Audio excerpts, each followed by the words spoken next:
Hinusgahan niyo siya sa unang kita niyo pa lang sa kanya? Gulat ang mag-asawa dahil mukhang pinagtatanggol ni Draymond ang fiancé nito. Wala namang mali sa sinabi namin. Alam mo ang pamilya Clarkson, si Maureen ang gusto nila para sa'yo, para mas lumawak ang business natin. Diba ang babae sa pamilyang ito ay mahina? So bakit big deal sa inyo ang pagpili ko ng babae? By the way, wala na kayong magagawa kung siya ang gusto kong pakasalan. Maureen is past and Evie is different to Maureen. Magkalayo sila. Mabilis siyang tumalikod sa magulang niya at tinawag niya lahat ng mga katulong para impake ang mga gamit niya para ilagay sa kotse. Aalis siya ng bahay dahil ayaw niyang maging komplikado ang kasunduan nilang dalawa. Kahit napakaisip bata ni Evie, nagagawa siyang pasayahin at gawing tao dahil napaka-ordinary nitong kasama. Aalis ka? Galit na tanong ni Simon. As you can see, I pack my things. Pabalang nasagot nito sa ama. Minsan hindi sila magkasundo dahil lahat ng galaw niya ay napupuna. Ikaw ang bahala, pero wag na wag mong iaapak yung babaeng yan dito sa pamamahay ko. Ngumisi siya dahil hindi naman dapat ipinapaalala ang mga ganong bagay. Okay, wish granted. Saka lumabas ng kwarto, dala ang laptop nito. Nagiging matigas na ang ulo niya dahil sa pagiging pakailamero ng ama. Nakapagbihis na si Evie nang makita niyang nakailaw pa rin ang sala. Nagtaka siya dahil ganitong oras ay nakapatay na iyon. Mama, bakit bukas pa yung ila? Hindi na niya naituloy ang iba pang sasabihin dahil nagulat siya sa nakita. Naroon sa bahay nila si Draymond at may mga dalang gamit.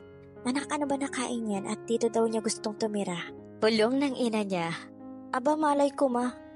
Sumunod siyang bumaba sa hagdan at ang mata niya ay nakatingin pa rin kay Draymond na abala sa cellphone. Ano ginagawa mo dito? Di ba may bahay ka? Diretso nitong tanong habang paupo pa lang siya. Hindi naman sinuway ng mag-asawang anak nila dahil tama naman ang sinabi nito. Wala lang, masama bang dumito ako? Baka nakakalimutan mo, bahay ko rin ito. Dahil kasama sa bayad ng ama mo ang bahay na ito. Tama ba yun, Papa? Gulat niyang tanong. Mabilis na tumango si Pancho dahil wala na silang ibabayad sa Clarkson noon. Pero kulang pa rin dahil kahit ibenta niya ang kaluluwa niya, kulang pa rin para makabayad siya. Don't worry about expenses, ako bahala. Napanganga silang tatlo dahil parang andali lang kay Draymond tumira sa bahay ng ibang pamilya. At saka anak, pupunta kami sa ibang bansa ng mama mo. May offer doon si Draymond na isang business. Gusto niya palaguin namin yon para yung ibang kita pambayad sa kanya. Rinig mo yun? Taas kilay niyang pagmamayabang kay Evie. Diba may bahay ka? Gusto kang tumira dito, bakit ba? Sabay-sabay nilang salita. Pero iho, kayo na lang matitira ni Evie dito. Walang katulong dahil pinauwi na namin. Wala na silang sapat na ipapasahod at akala nila kukunin ni Draymond ang anak nila. Pero nagkamali pala dahil sa bahay nila ang gustong tirahan nito. Don't worry po sa katulong. Tumango lang sila dahil alam nilang kayang-kaya ni Draymond kumuha ng katulong. Bukas na ikakasal sa civil ang anak nila. At pupunta sila sa ibang bansa kaya mabuti na rin ito at alam nilang hindi mapapabayaan ni Draymond ang anak niya. Pwede ka na magpahinga, iho. Maayos na ang guest room. Kailangan nilang pakitaan na maayos ang lalaki dahil gusto nilang makuha ang loob nito. Para hindi gaano pahirapan ng anak nila at magiging sa kanila pa rin ang kanilang bahay. Kailangan nilang sundin ang gusto nito na mapabuti ang negosyo na asikasuhin nila sa ibang bansa para makabawas sa utang nila. Naluluha pa rin sila tuwing naiisip ang kahinatnan ng buhay nila. Ito kumot, nakalimutan ni Mama ibigay sa'yo. Pagbukas ni Draymond ng pintuan ay agad binigay ni Evie ang kumot. Pasalamat ka na sa teritoryo mo ako. Pagbabantang saad ni Jay sa kanya. Well, humalikip-kip ito at may pangaasar naman niyang sagot. Ngayong narito sa teritoryo niya si Draymond, kailangan niyang pakitaan ng hindi maganda para lalong ma-discourage ito. Magkano ba yung utang nila Papa sa'yo? Tanong nito. $500 million. Wala pang interes yun. Napalunok na lang si Evie dahil kahit iawas ang bahay nila, kulang pa rin ito. Kung uutang naman siya sa mga kaibigan, kulang pa rin dahil kalahating bilyon. Oh gosh, inis niyang saad.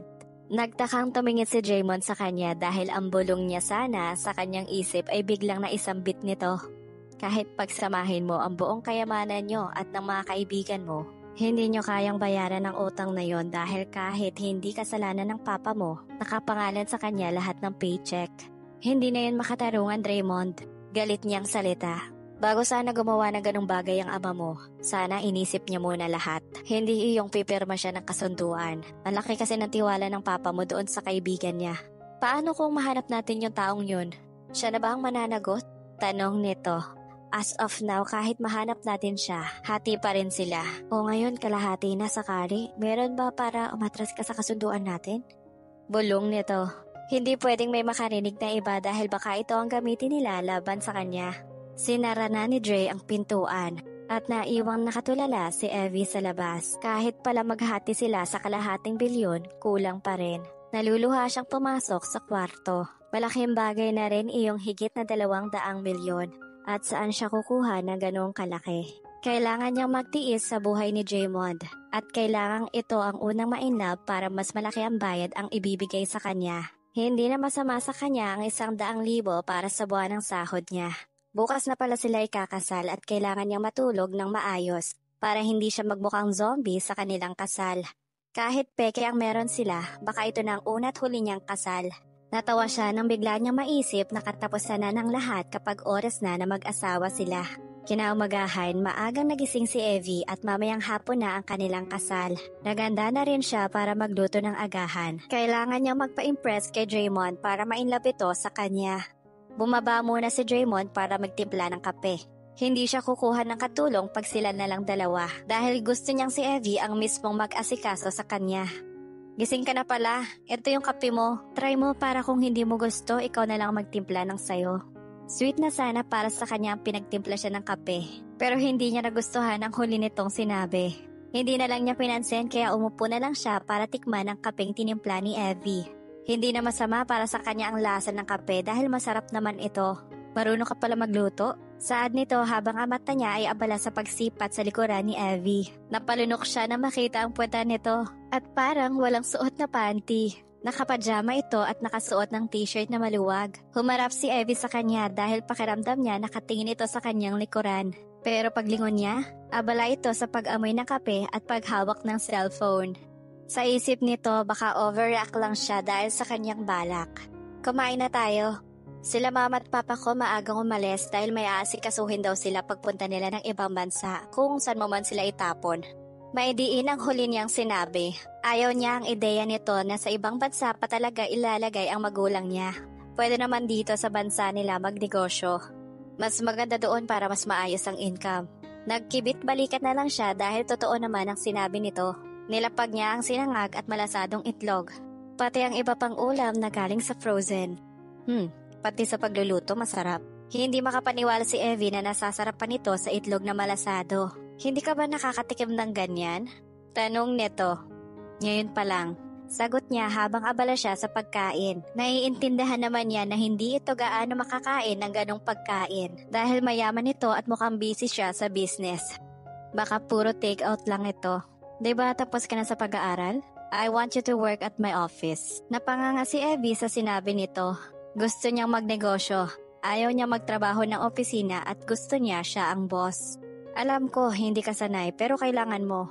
You need to step down bago ka pumunta sa pangarap na meron ka. Paano mo mapapaunlad ang isang negosyo kung hindi ka pupunta sa mababang posisyon? You need to understand the situation of employee first before you become a boss. Umiwas na lang siya ng tingin dahil pakiramdam niya na basa ni Draymond ang nasa isip niya.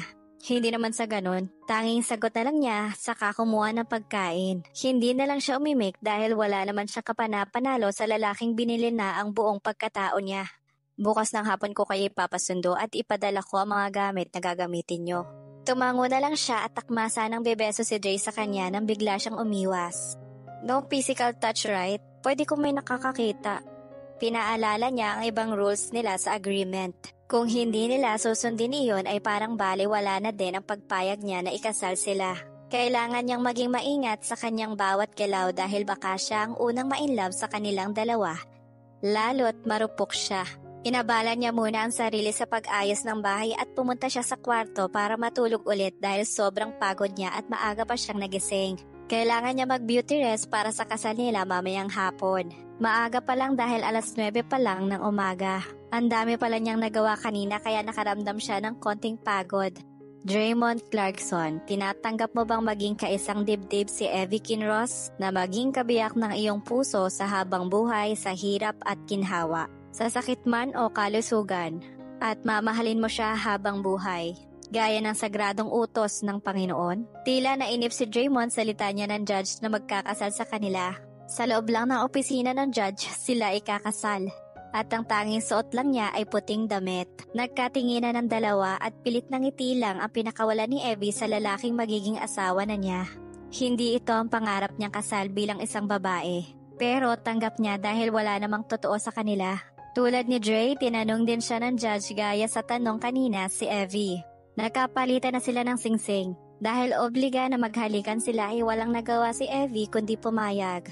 Pero laking pagtataka niya dahil ang halik na ginawa ni Draymond ay kakaiba, parang mapag-asam ito. Tinigil lang ni Draymond ang halikan nila nang mapansin niyang hindi tumugon si Evie. Bigla niyang nakalimutan na may kasunduan pala sila. Hindi naman niya pinahalata ang hiyang nadarama kay Evie dahil baka bugbugin siya nito mamaya at sabihing nag-take advantage siya. Nang matapos ng seremonya ay nagtungo sila sa isang restaurant kung saan nakahanda na ang pagkain. Tanging silang 6 lang ang naroroon. Hindi ko akalain na ikakasal ang anak ko sa simpleng kasal lang. Bakit parang nagmamadali kayo, Dre? Napakamot ng tainga si Draymond. Ang gusto ng kanyang magulang buong bansa malaman nila na ikakasal siya. Pero dahil nagmamadali sila ni Evie at hindi naman totoo ang meron sila, sapat na ang papel bilang kasulatan sa kasal nila. Hindi niya kailangan ang babaeng pera ang habol sa kanya. Although pera lang din ang usapan nila ni Evie. Pero ibang usapan dahil siya ang naghahabol at siya ang may kailangan ng asawa. At si Evie ang solusyon kaya hindi na siya nagpatumpik-tumpik pa. Ang pinagkaiba kung bakit na-challenge siya kay Evie ay dahil ang hirap nitong hikayatin. Kung hindi lang dahil sa utang ng ama niya, never siya nitong makikilala. At nakita niya kay Evie hindi ito madaling makuha. Dahil tulad niya na pinangarap ng lahat ay siya namang kabaliktaran kay Evie. Hindi niya pinangarap na maging parte ito ng pamilya nila. Kaya humanga ito dahil ibang-iba ito sa mga babaeng nakilala niya. Ma'am, wala namang mali kung masyadong napaaga.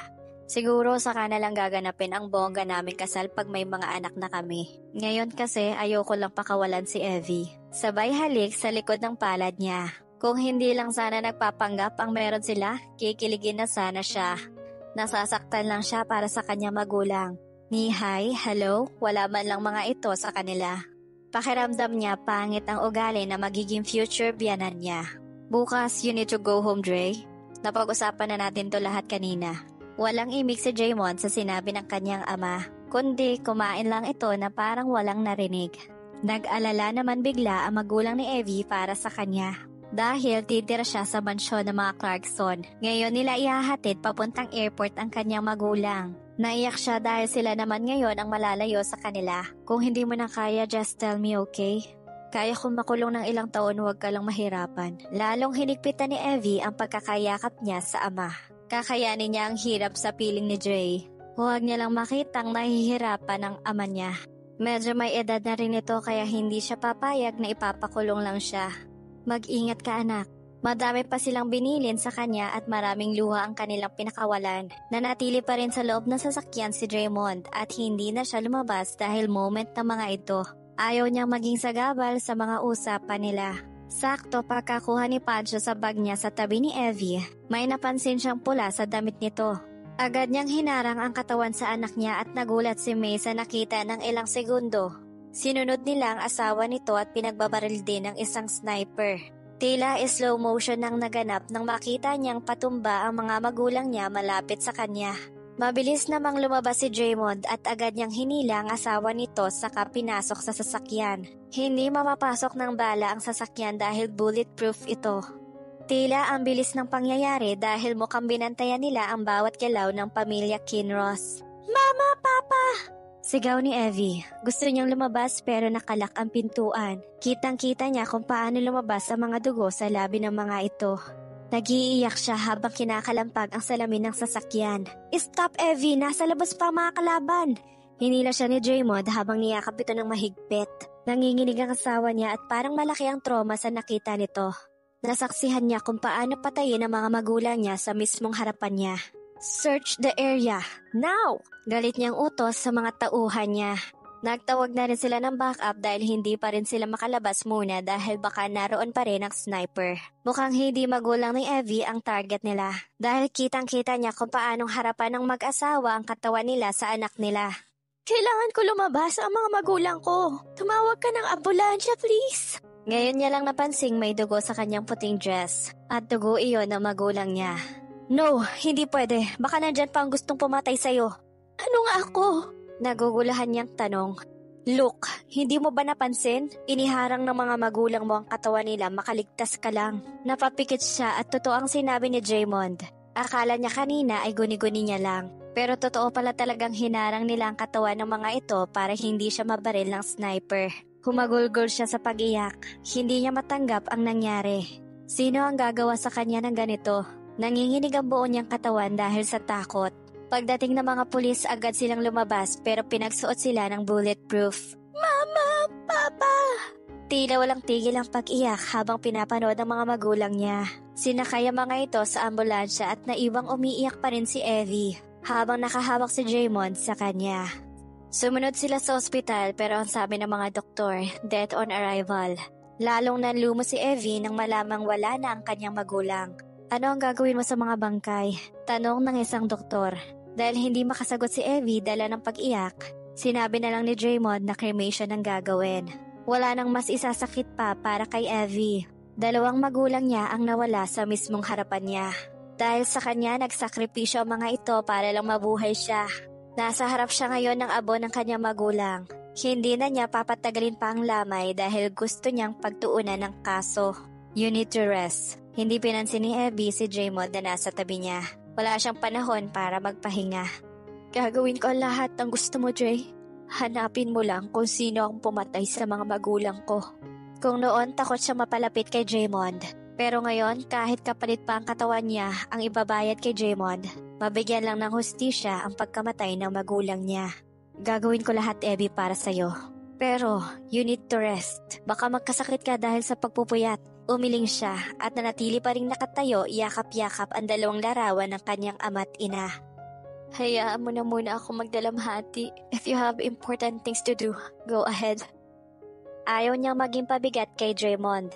Kahit matalo na siya sa kasunduan nila, ang importante makuha niyang hustisya para sa kanyang magulang. Umalis muna si Dray sa tabi ni Evie dahil biglang tumawag ang mga magulang nito. Simula nangyari ang insidente, hindi pa siya umuwi dahil gusto niyang manatili sa tabi ni Evie. Condolence, cousin.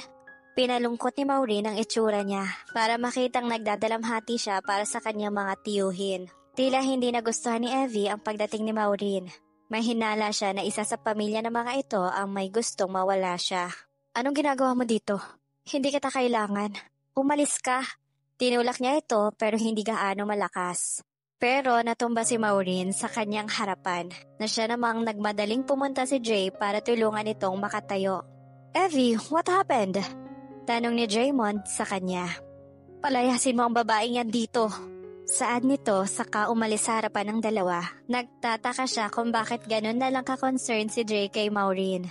Pagkakataon naman ni Maureen mag-inarte habang kasama niya si Draymond. Naiintindihan ko naman si Evie dahil tanging sila tito at tito lang ang pamilya niya. Huwag ka magtaka dahil pinsan ko siya. Hindi alam ni Draymond na magpinsan si Maureen at Evie. Bakit hindi niya yon naisip kaya pala may hawig ang 2? Hindi pa rin nagbabago ang nakilala niyang Maureen. Mabait pa rin ito at may hinhin kung magsalita. Simula na bigo siya, hindi na nagpakita si Jay kay Maureen. Dahil nalaman nitong may nobyo na kaya tumigil na siya sa panliligaw. Wala na bang pag-asa sa atin, Draymond? Hinaplos ni Maureen ang pisngi ng lalaking pinagsisisihan niyang tanggihan noon. Ngayon niya napagtanto na mas gwapo pala ito ngayon. Kaya lang naman hindi niya tipo ang tulad ni Jay noon. Dahil masyado itong seryoso sa lahat at sa tingin niya boring kasama. Mas lalo pa niya nilapit ang katawan niya sa binata. Pagpakita kay Evie, wala siyang pakialam kung nagdadalamhati ito. Kailangan niyang sirain.